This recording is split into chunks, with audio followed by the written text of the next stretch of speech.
Okay, it's 3 o'clock, Wednesday, May the 11th, and we'll get this show on the road here. So, anyways, welcome to the Committee of the Whole meeting at the District of Sechelt, and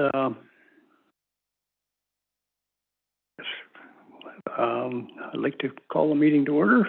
So,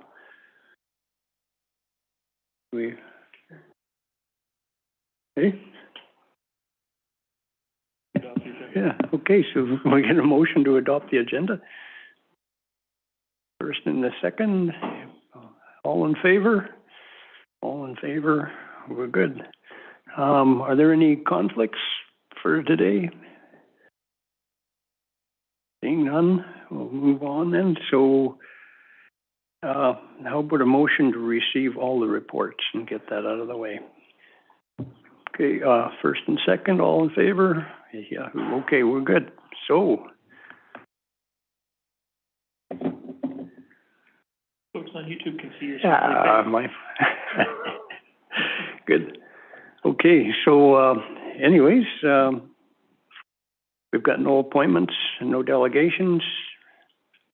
Doesn't seem to be any new business. So business items, we'll go to 5.1. Thank you, Chair Lamb. No formal presentations on these reports, but all the directors are present if the committee has any questions.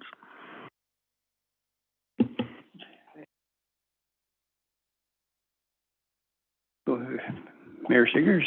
Thank you. So I noticed in here that as of April 4th, all staff are back in the office. I'm just wondering how that's going, how it's been for staff, given that they've been out for so long, et cetera.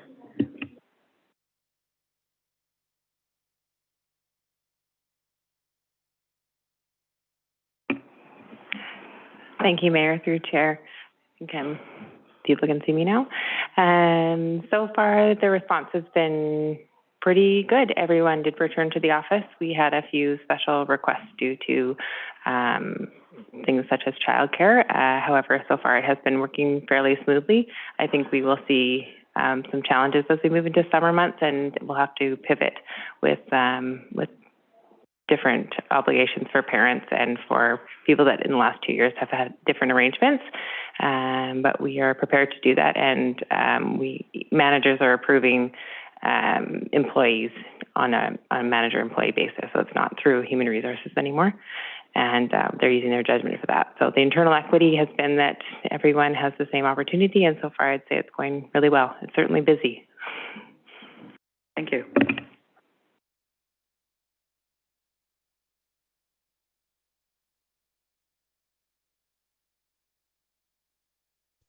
Okay. Any, are we going to go through like each one of these reports from Andrew Yates? And well, we've had the report from our CAO, so individually, we're going to go down through each one. Okay. Oh, Councillor McLean. Yeah, please. Thank you. So starting at the top, kind of like Councillor or the Chair directed, it's page 7. I note that in the corporate officer's report, I believe, there was a land exchange amendment with Tower Hill Estates. Just wondering if we're able to provide any more information on that.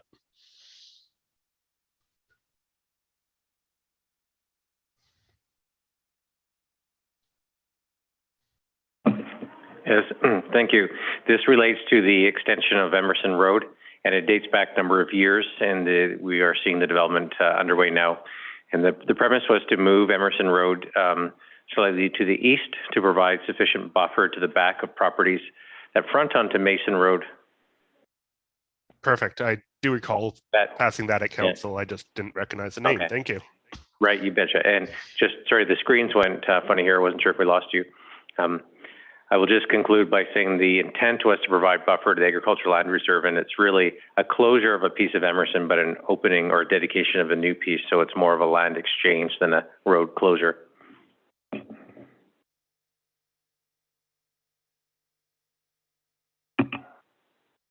Mayor Siggers.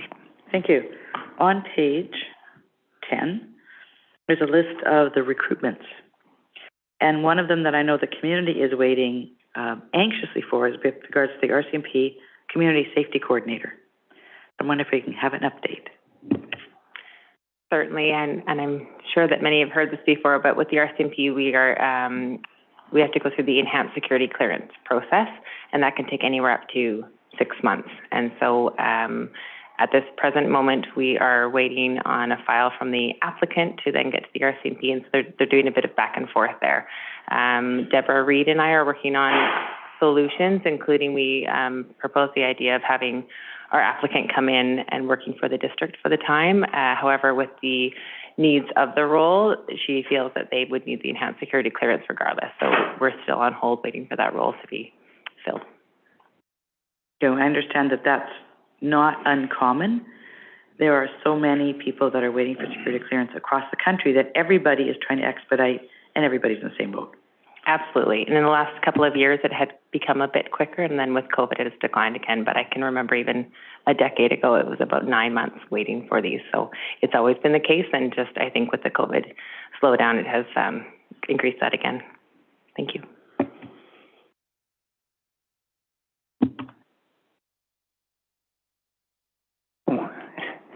Any further questions for this one? Okay. Whatever. And we're on to Mr. Douglas. Do you have a presentation for us or anything, or? No, we've just provided the report for council, and council has any questions or would like any updates, be free to do that. Councillor McLean? Yeah, thank you. I have a couple IT questions, so I don't know if Director Douglas may be able to answer them or not, but I'll give it a shot. So page 17, it notes that the website redesign project's moving forward. I'm just wondering if you could speak to some of the integrations that you're considering with the upgrade of the website. What might people be able to expect as this moves forward? Yes, we're trying to focus on a little bit more e-commerce solutions on the website, as well as the information component that we've always had.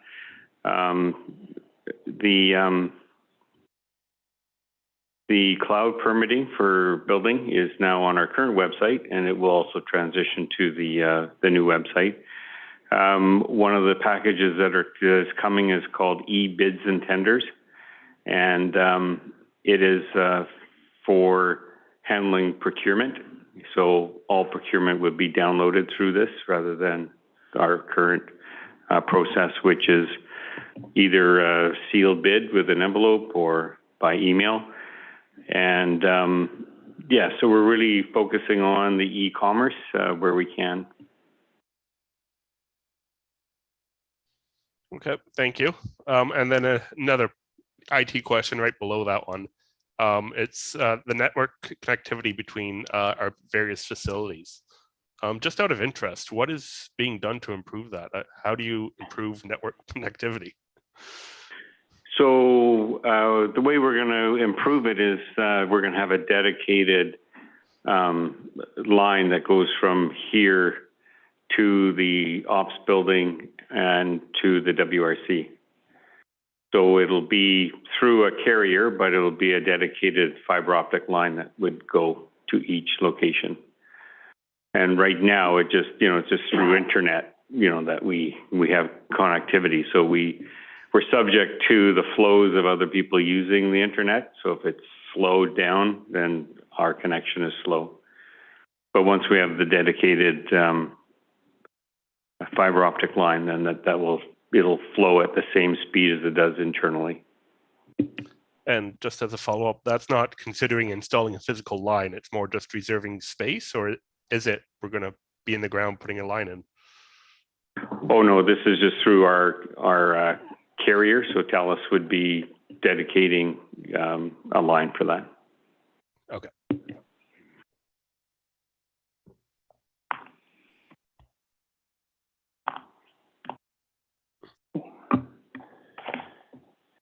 Any further questions?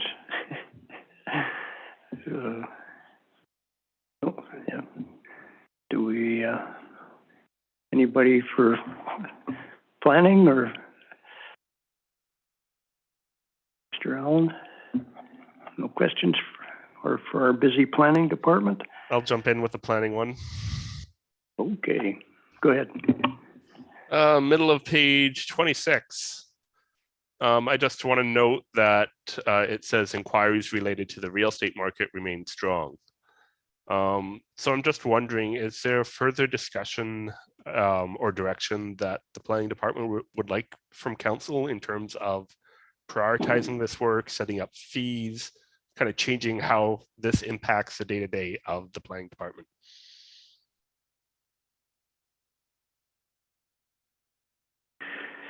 Well, that's a great question. Thank you. Our planning technician really spends the bulk of his day prioritizing inquiries and then moving into development permits as time permits.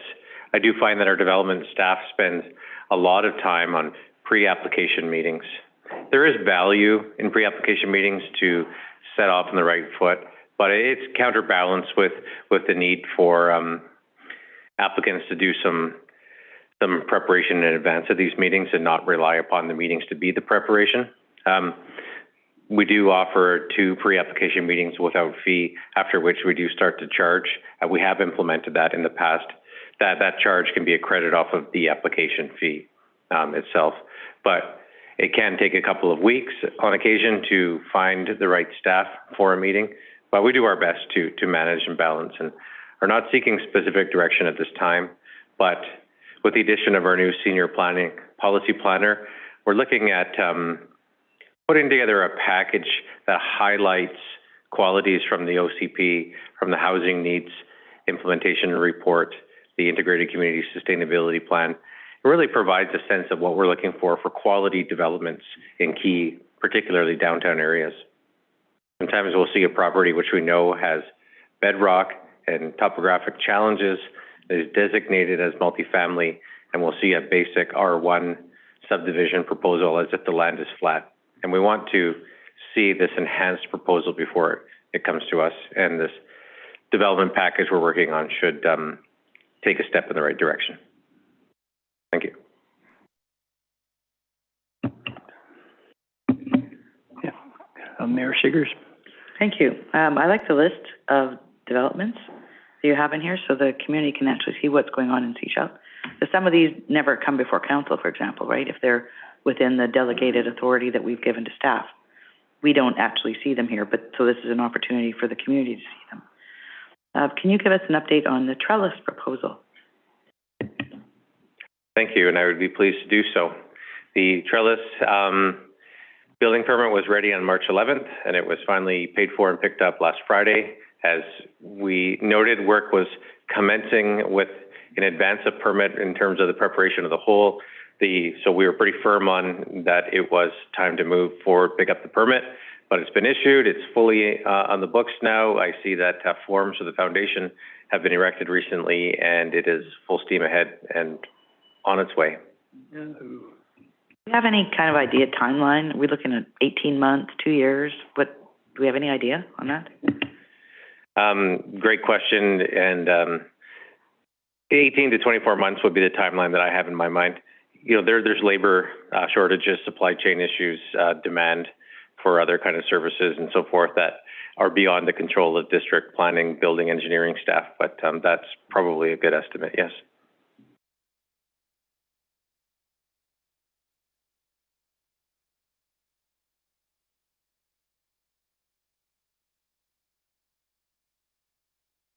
Any further questions for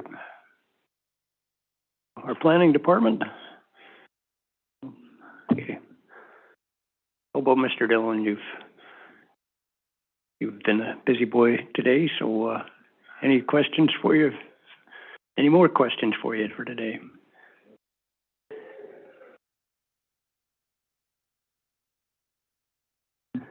Seeing none. Oh, hang on. Okay. Well, you're supposed to have read this in advance. I know, I haven't. I'll jump in. Okay. Councillor McLean.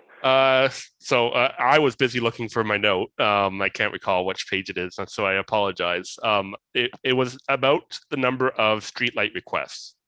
It seems like streetlights need a large amount of maintenance. judging by, I can't remember what the number was. It was large.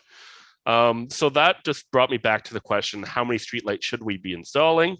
Which brings me back to the bigger question that would be outlined in our subdivision bylaw.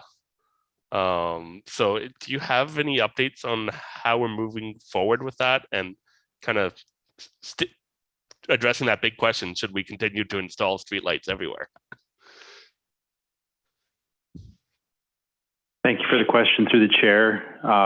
We currently have retained Kerwood Lydell ISL, to do a review of our subdivision bylaw, and they are going to table a presentation or a report back to our manager of development and sustainability, Megan Lee, with some recommendations on how to change that. In terms of streetlights, I imagine they would be addressed under that new bylaw whenever it does come forward.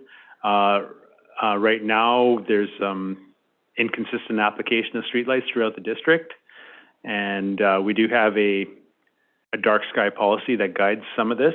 But in terms of the new developments, we do it according to the MMCD standards. That's universal throughout most municipalities throughout British Columbia. So that's kind of the basis for what we're doing in new developments.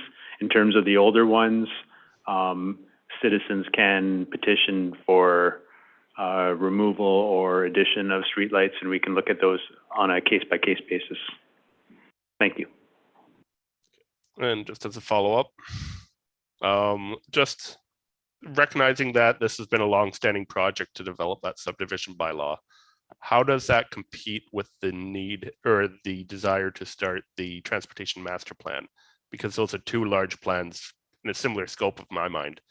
Does the department have capacity to take on both at one time, and is one a priority over the other? Thank you for the question. Through the chair, both initiatives are happening in parallel. While it is true that the transportation master plan is one that is going to involve a lot of public engagement and is moving along quite quickly, staff felt it was important to advance the transportation master plan first, because what happens in the transportation master plan may inform what we wish to do with the subdivision bylaw. So from a functional standpoint, it made sense to advance aspects of the transportation master plan first before we look at our subdivision bylaw. But they are both happening in parallel. Thank you.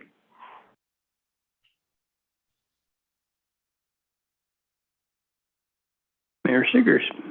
Thank you. On page 32, right at the top, revitalizing the downtown, second bullet. So we've received the Canada Community Revitalization Fund for the redevelopment of Inlet Avenue. That's excellent news. And the RFP is going to be issued shortly. Is the design going to be coming out to the community? Are we going to see it at some point? Where are we at with that? Thank you for the question through the chair. The request for proposals for design services is currently out. So we are in the process of a RFP call period and waiting for proposals. Once those are in, we will have a consultant. While that's happening, I have heard through our manager of municipal construction and infrastructure renewal, Mr. Bandera, that they will be going door to door to talk to businesses about some of the aspects of what they would like to see in a future design.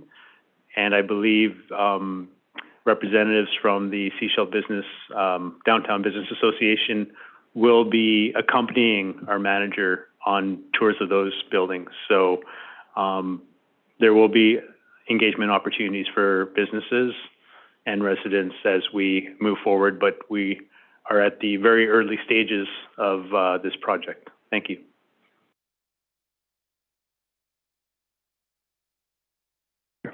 Yep. Page 36, second bullet from the top, talks about the tourism-dependent grant for the improvements to Hackett Park. I think some of those have moved forward already. I think there's still more to come. And the trail-based seawalk, I'm not sure what that would necessarily be. And the washroom at Snicket Park, I know we have it. Can we get an update on what's happening with that grant in those areas? So the grant, the tourism grant was a multifaceted grant for several projects, grant to the district, that included RV Sani Station, Hackett Park improvements, and the Trail Bay Seawalk was one aspect of that. So the understanding I have is that some of that was to fund new benches and upgrades to the trail itself, in concert with the installation of a washroom. The washroom is purchased. The actual building is at the Ops Center. We are going through the archaeology work right now in order to facilitate construction of that and do the underground work necessary. So at this moment, we are just concluding the archaeology field work, and then once that's done, anticipated to be complete in June, the actual there'll be about a week of construction, and then the installation of the actual washroom building itself, I understand, is only a 3 to 4 day job because it's all prefabricated. So in an ideal world, we should be done in August. Thank you.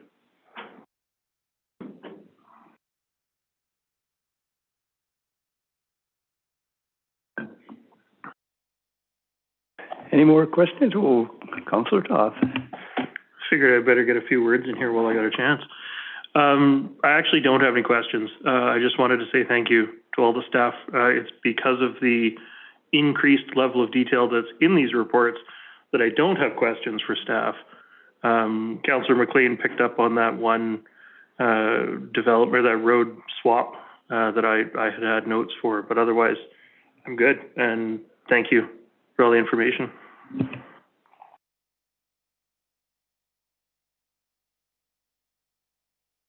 Yep, Mayor Siggers. Thank you. See if it talks about here. This is the Hackett Park stage, page 39. When I come, I live in Summit Park, so when I come to Municipal, I do take a detour and go by Hackett Park to see what the latest is on that stage. It looks fabulous. I'm just trying to see in here if it indicates construction completing by the end of Q2. Are we still on time to have that done? Because I think we might be able to do some stuff in there in the summer. Again, thank you for the question through the chair. I think this is perhaps one of the few cases in my career where a contractor has under-promised and over-delivered. Initially, they had said that it would be ready in late June. I believe at the pace they're going at, in the month of May seems to be achievable, perhaps even early June, but I see no reason, unless they have another project to do where they have to go somewhere else, that this would not be done in time for Canada Day. And the last I checked on it, they were just finishing the cladding and some of the roofing details, so it looks very close. Thank you.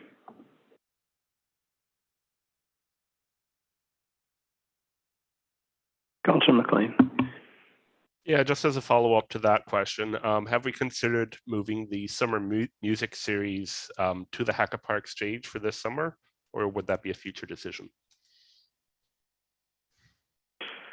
Thank you for the question through the chair. I believe that would be something that would be worked out with our community services facilitator. Her exact title eludes me right now, but Lucy Clark would help with that, and I'm sure Siobhan Smith would also be a part of that discussion. It's not something I'm aware of, but I'm sure those discussions are happening, and I think there was a full intention to have some sort of a kickoff event as soon as possible for this new facility.